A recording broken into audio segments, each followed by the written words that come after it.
What if I told you that this photo of adult Momonosuke from the latest chapter already was foreshadowed 17 years ago?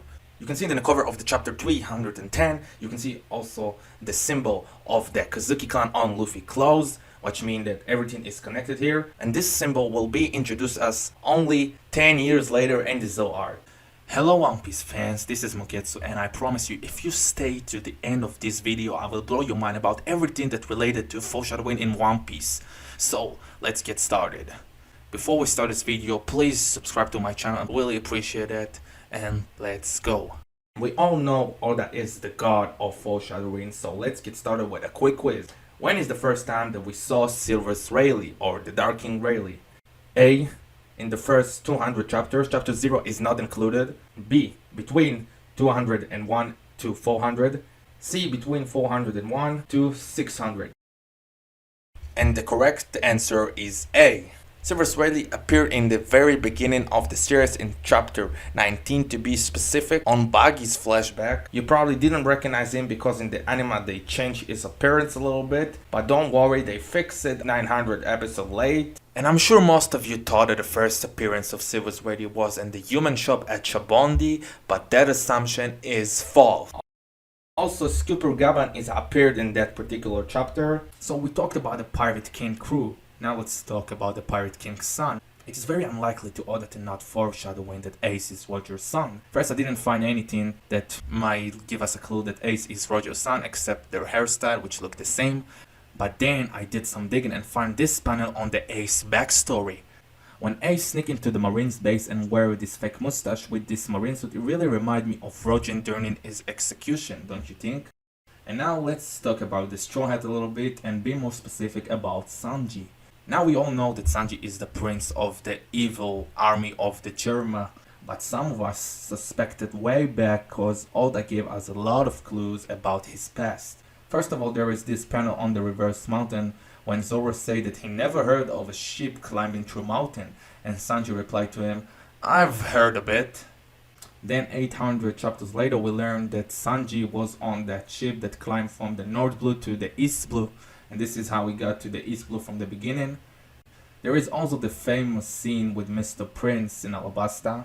In the Jaya arc, Cricket tells to the Straw Hat, "What would you know about a feeling of a child who has to grow up being abused and insulted every day by everyone because he related in blood to some idiot?" And we can see Sanji sit alone, separate from the rest of the crew, and we can see that hit him in some sort of way that it really touched him. And remind you, this was only a few panels after we learned for the first time that Sanji is originally from the North Blue, so I think Oda really gave us a clue all the way. When Zoro suggests to Kuma to be sacrificed instead of Luffy to the government, Sanji suggests himself and tell Kuma, "Why now the Marines doesn't see me as such of a big threat?" Maybe because of his unclear wanted poster, but Sanji tell him, "The person who gonna make the most trouble to the government is gonna be me, Blackleg Sanji." Also remind to you, when the government did get a clear photo of Sanji wanted poster, the wanted poster says to bring him only alive.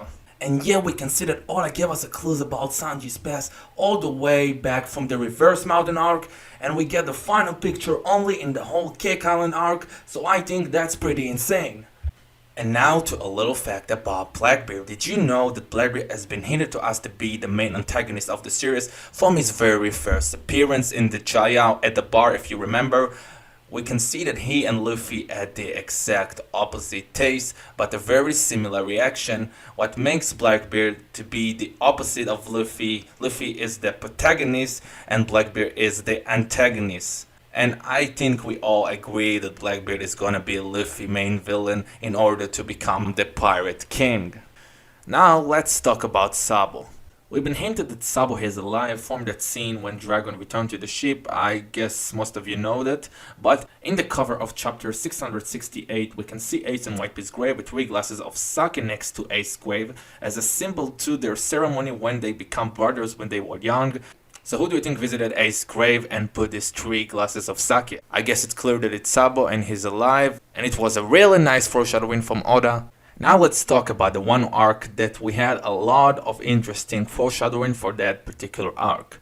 First of all, when we first introduced to Ryuma at Thriller Bark, it was stated that he's killed a dragon, maybe a clue that we need to deal with a dragon in Wano country, I don't know. But for those of you who didn't know, Ryuma character is older even than the One Piece series itself, because he was the main character of one-shot manga created by Oda called Monsters, and he really slays a dragon there. At Ponkaza, when Kinemon kicked Vegapon's dragon, we can see the hate in Kinemon's eyes, and Brook asks him, "Kinemon-san, why you kick the dragon like you killed your parents or something?" And Kinemon reply, "It's not far from the truth." So first of all, I thought Kinemon is pissed because all the Ryuma legend with the dragon, but then when we find out that the devil fruit of Kaido is a dragon, it's pretty clear that Oda give us a clue there about Kaido's true power. When the crew first arrived to Dressrosa, we saw Momonosuke remembering something from his past about some hand trying to grab him and ask him, "What is your name?" Only to be revealed about 4 years later that the one who grabbed him and asked him what is your name was actually Kaido. Unlike when Momonosuke just mentioned that he was on Roger's ship and Zup called him a liar, nobody believed him, but after all the time travel plot twist, we saw that Momonosuke actually didn't lie, he really was on Roger's ship. And now let's talk about Kanjuro. When we first introduced to Kanjuro and during his appearance, we saw that Kanjuro is right-handed, but when he drew, we saw he'll use his left arm. And he did it because he wanted to hide his true skills from Kinemon and the others. And all of his appearance is based on a Japanese stage performer, which really what he just was acting. And it's like all that gave us the answer to who is the traitor right before our faces. And really that type of attention to details from Oda is really what makes One Piece such a great series. If you like this video and you want to see part 2, please write me in the comment down below and press the fucking like button, it really helped me. So I will see you in the next One Piece video.